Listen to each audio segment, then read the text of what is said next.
রাজধানীতে সমাবেশ করে আবারও সরকার পতনের আন্দোলনের হুঁশিয়ারি বিএনপির। কর্মসূচিতে বাড়ছে কেন্দ্রীয় নেতাদের অংশগ্রহণ। 2023 সালের শুরুতেই উৎপাদনে আসবে পটুয়াখালীর কয়লা ভিত্তিক তাপবিদ্যুৎ কেন্দ্র। করোনায় বাড়বে না প্রকল্প ব্যয়, শেষ প্রায় 27% কাজ। এবং 3 দিনের রিমান্ডে পিকে হালদারের কথিত বান্ধবী অবন্তিকা বড়াল। ধানমন্ডিতে 4.5 কোটি টাকা মূল্যের বাড়িও তার নামেই।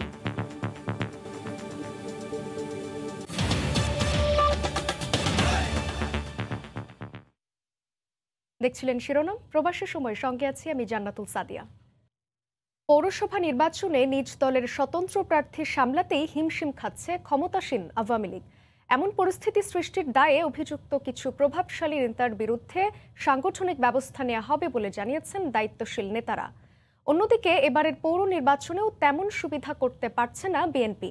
নিজ দলের নির্বাচনে যাওয়া নিয়েই প্রশ্ন তুলছেন কেউ কেউ। সালাউদ্দিন সুমনের রিপোর্ট।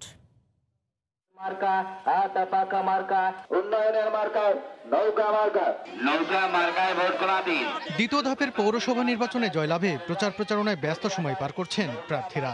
এই নির্বাচনেও ক্ষমতাসীন আওয়ামী লীগের বিপরীতে প্রতিদ্বন্দ্বিতা করছেন বিএনপি মনোনীত প্রার্থীরা। তবে কিছু জায়গায় বিএনপির প্রার্থীকে ছাপিয়ে আওয়ামী লীগের প্রতিদ্বন্দ্বী হয়ে উঠেছেন খোদ আওয়ামী লীগেরই স্বতন্ত্র তথা বিদ্রোহী প্রার্থী। অভিযোগ উঠেছে কতিপয় প্রভাবশালী নেতা ও এমপি মন্ত্রীর মদদে এমন পরিস্থিতির সৃষ্টি হয়েছে। অভিযুক্তদের বিরুদ্ধে দলের পক্ষ থেকে ব্যবস্থা নেওয়া হবে বলে জানালেন এই নেতা।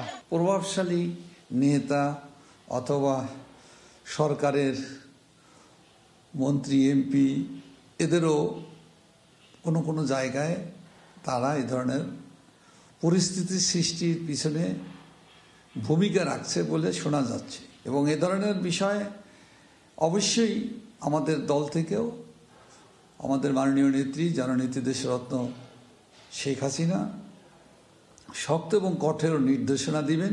নির্বাচনে বিএনপি মনোনীত প্রার্থীরা প্রচার প্রচারণার সুযোগ পাচ্ছেন না বলে মন্তব্য করে দলের এই ভাইস চেয়ারম্যান বলেন, এমন পরিস্থিতিতে নির্বাচনে অংশগ্রহণ করার কোনো দরকার ছিল না। নির্বাচন এখন কেবলমাত্র একটি প্রহসন।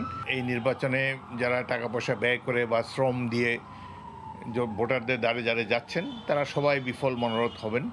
এতদিন এখন একেবারে এটি কেন যে এরা ইলেকশনে যায় এটিও তো আমি বুঝতে পারি না, কারণ এখন ইলেকশন করার কোনো অর্থ হয় না। ইলেকশনে এটা শুধুমাত্র আওয়ামী লীগের জন্য ইলেকশন, তারাই জিতবে তারাই হারবে, সবকিছুই তাদের ব্যাপারে।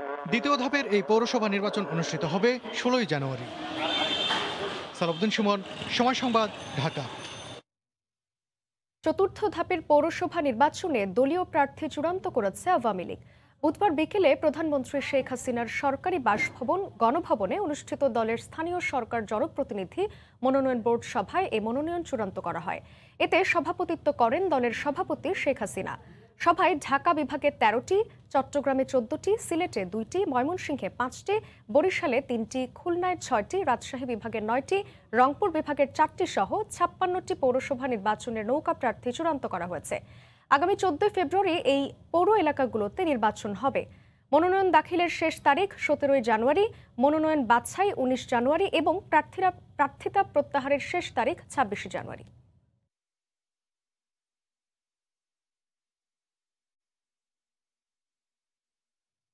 আমদানি করা কয়লা দিয়ে বিদ্যুৎ উৎপাদনের আরও একটি মেগা প্রকল্প পেতে যাচ্ছে দেশ।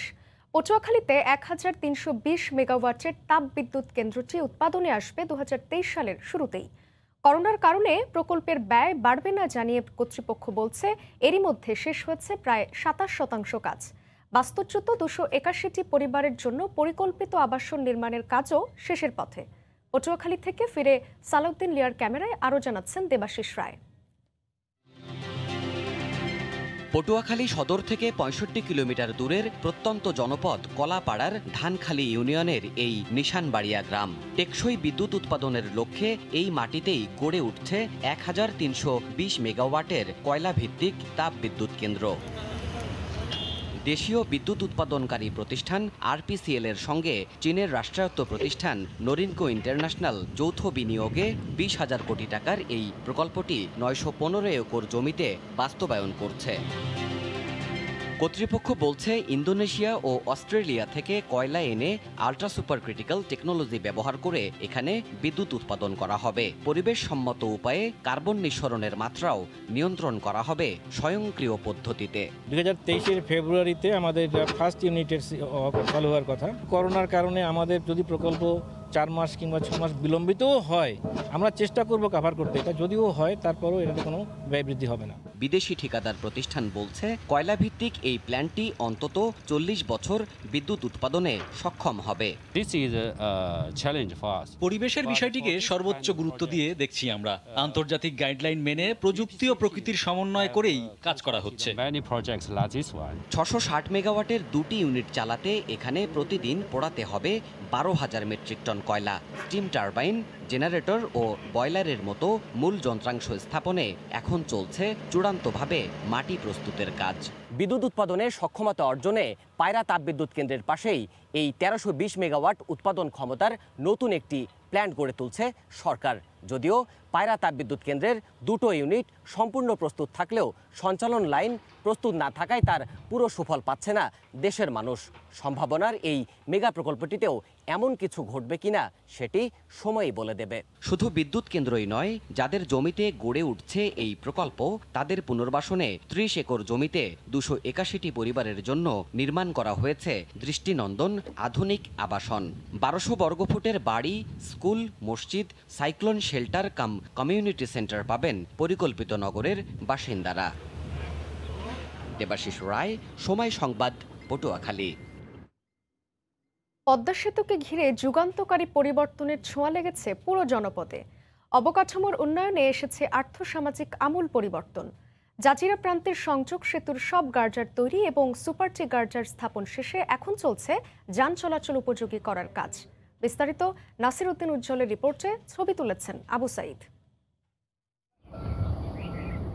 পদ্মা সেতু মাওয়ার সাথে যুক্ত করেছে জাজিরাকে।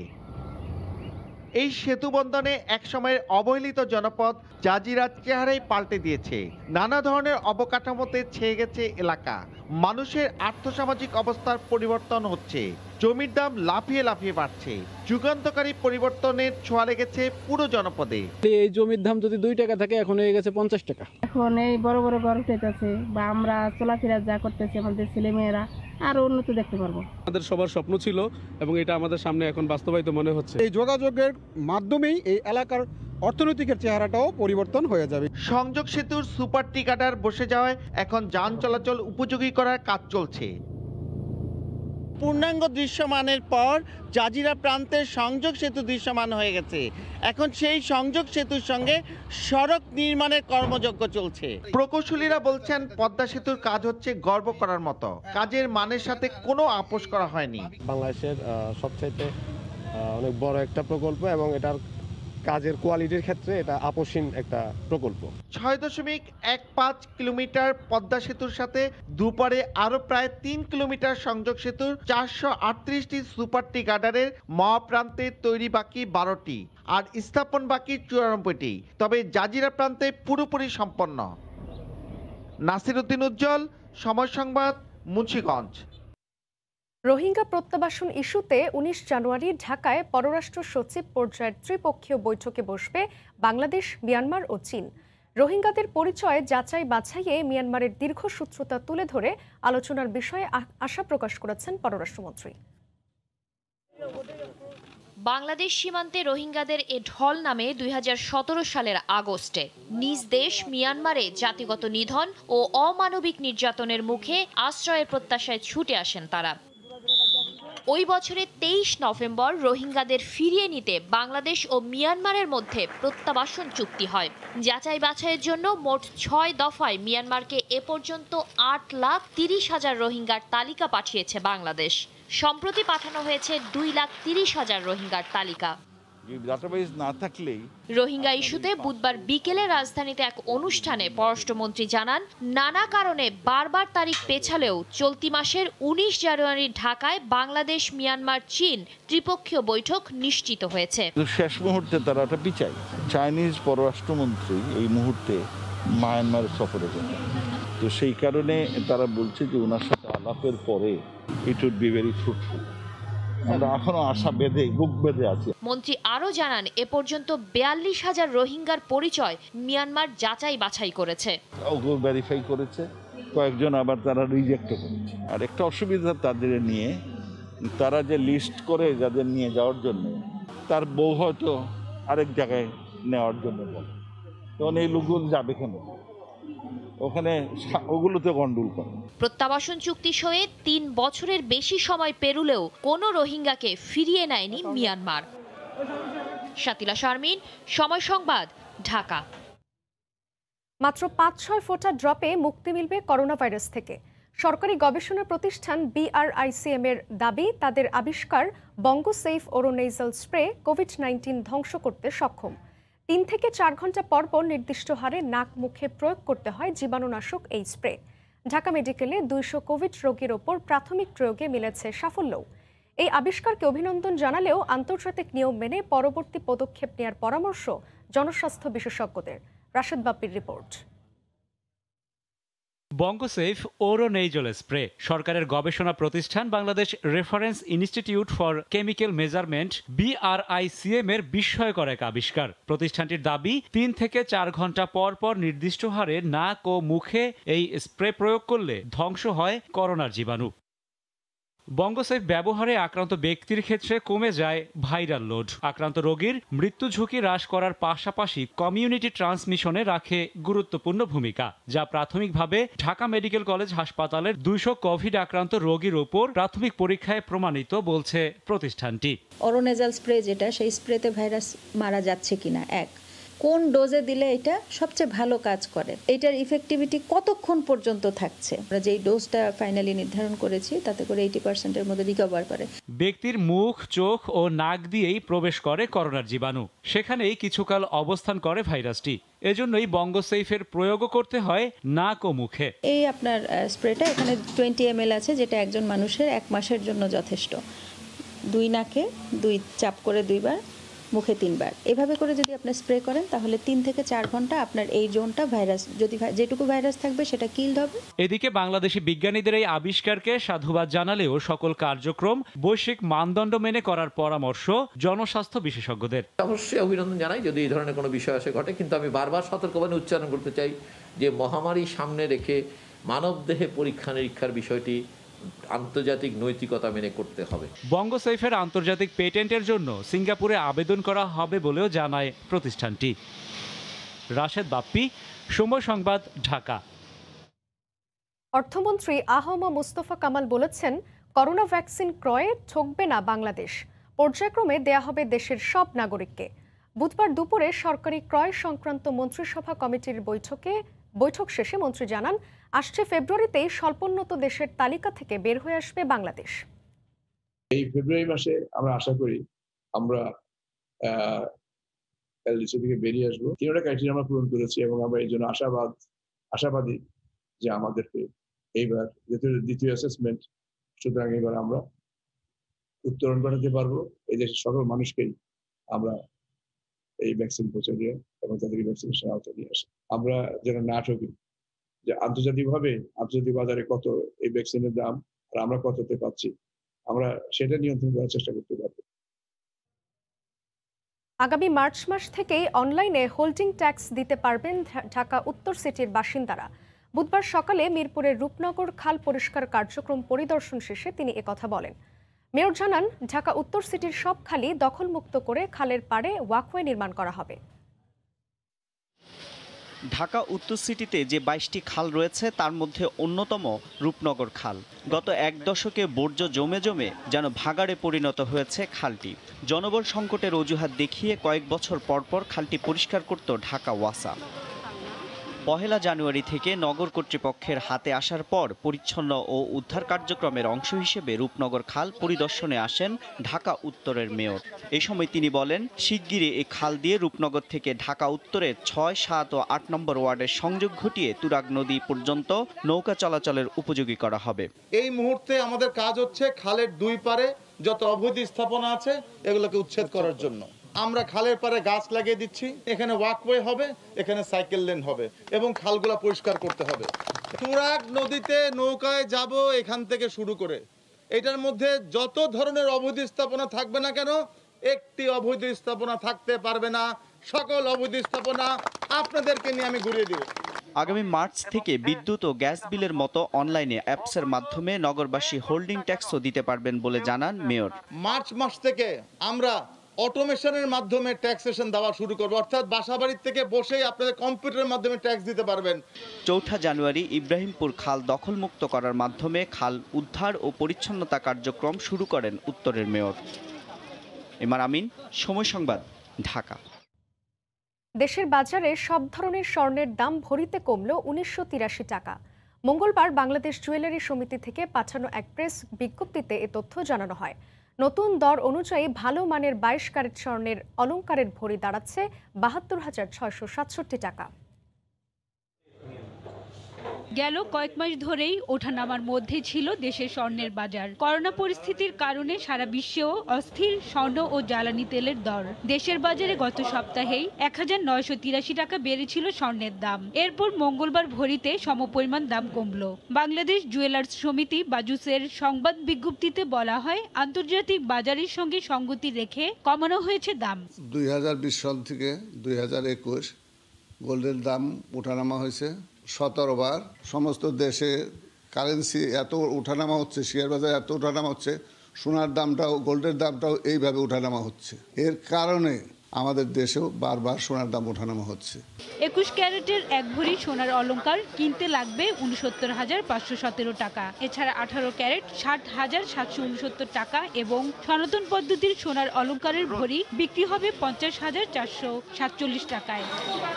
করোনার দ্বিতীয় ধাপের সংক্রমণে ডলার, জ্বালানি তেলের দর কমা, আন্তর্জাতিক ও দেশের বাজারে স্বর্ণের দামের উত্থান পতনের পরও ব্যবসার অচলাবস্থা কাটাতে ভরিতে প্রায় ২,০০০ টাকা কমেছে স্বর্ণের দাম কমলেও এখনো তার নাগালের বাইরে বলেই মনে করেন ক্রেতারা। বাড়ছে কমছে কিন্তু তারপর আমাদের নাগালের বাইরে, তো এইভাবে হলে তো আমরা কিনতে পারবো না। মধ্যবিত্ত যারা, চাকরিজীবী যারা, ২,০০০ টাকা কমে আমাদের সাধ্যের ভিতরে হয় না, আমরা এটা কিনতে পারি না। স্বর্ণের দাম বেশি দেখে কাস্টমার কিনে না এবং কি স্বর্ণের দাম বিক্রি করে যাচ্ছে।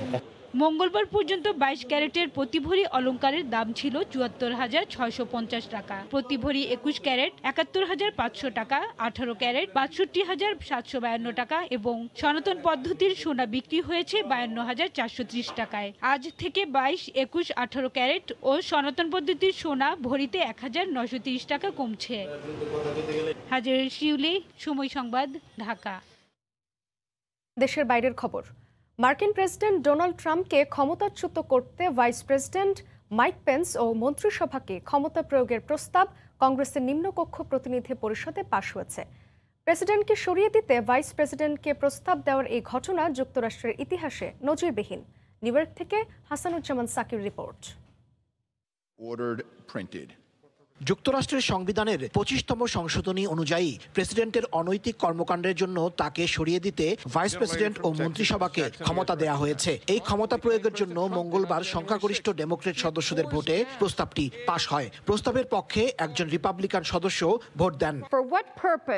যদিও এর আগেই ভাইস প্রেসিডেন্ট মাইক পেন্স বলেছেন, প্রেসিডেন্ট ট্রাম্পকে সরাতে তিনি সংবিধানের ২৫তম সংশোধনী প্রয়োগ করতে রাজি নন। প্রতিনিধি পরিষদের স্পিকার ন্যান্সি পেলোসি অবশ্য বলে দিয়েছেন, ভাইস প্রেসিডেন্ট পেন্স যদি প্রেসিডেন্ট ট্রাম্পকে সরাতে না চান তাহলে তারা প্রেসিডেন্টকে অভিশংসনের প্রস্তাব তুলবেন। সেই প্রস্তুতি নিয়েই সোমবার কংগ্রেসে ট্রাম্পকে অভিশংসনের প্রস্তাব উত্থাপিত হয়েছে। বুধবার কংগ্রেসে অভিশংসন প্রস্তাবের পক্ষে বিপক্ষে ভোট হবে।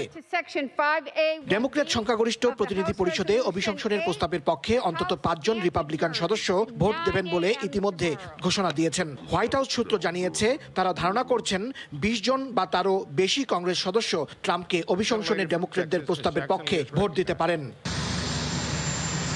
ক্ষমতার অপব্যবহার ও কংগ্রেসের কাজে বাধা সৃষ্টির অভিযোগে ২০১৯ সালে প্রতিনিধি পরিষদে অভিশংসিত হয়েছিলেন ট্রাম্প।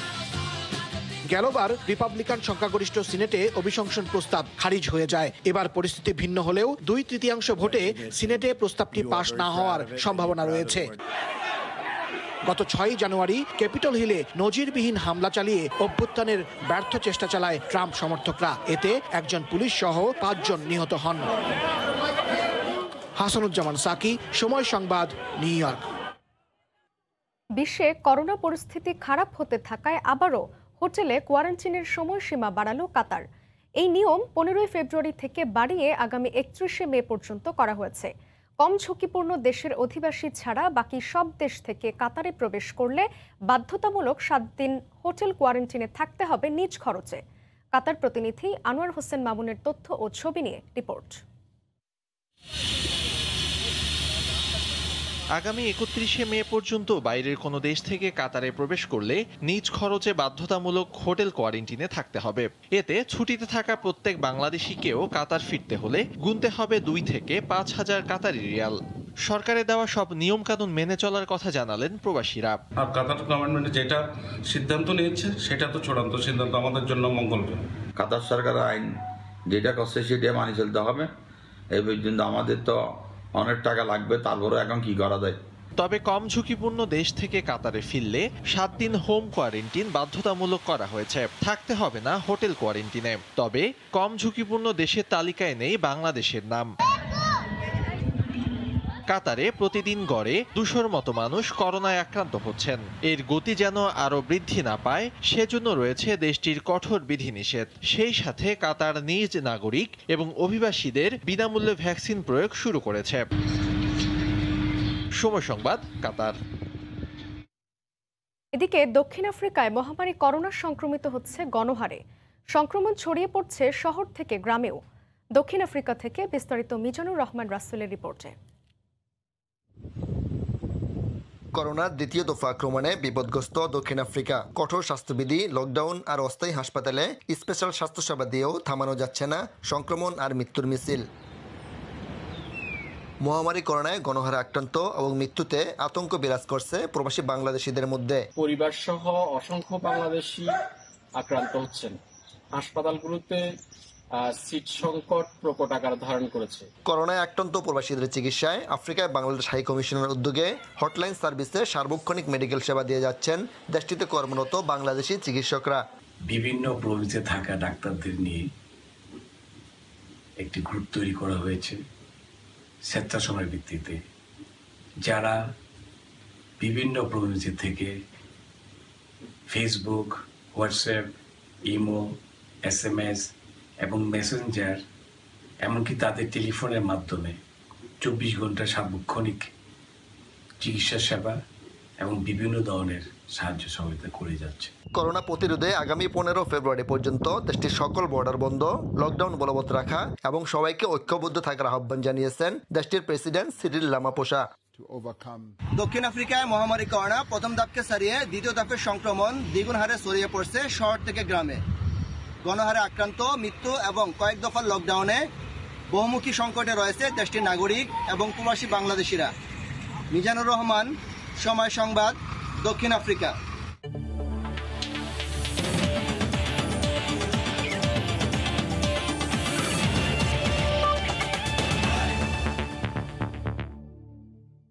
শুক্রবার ওয়েস্ট ইন্ডিজের বিপক্ষে বাংলাদেশের ওয়ানডে চূড়ান্ত দল ঘোষণা করা হবে।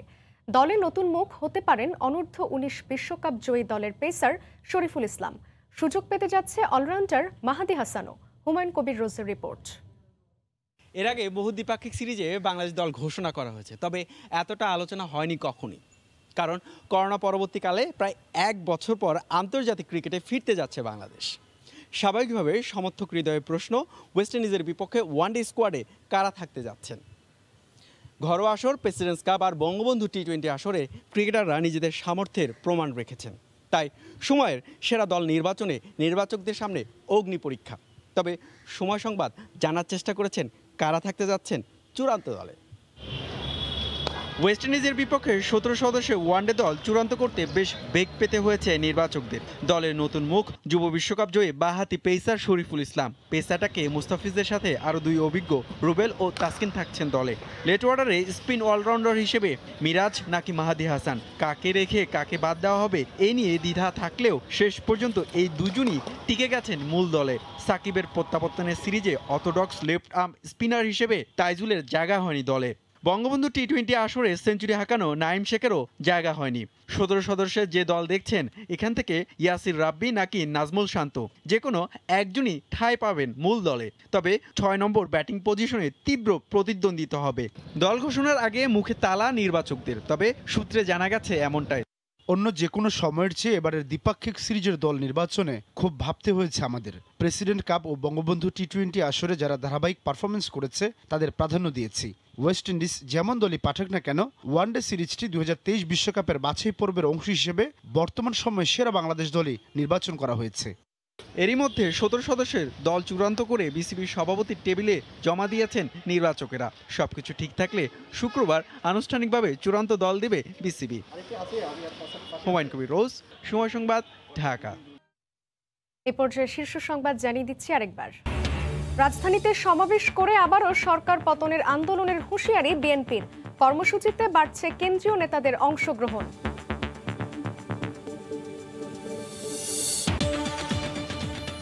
এই ছিল প্রবাসী সময়, সঙ্গে থাকুন সময়ের।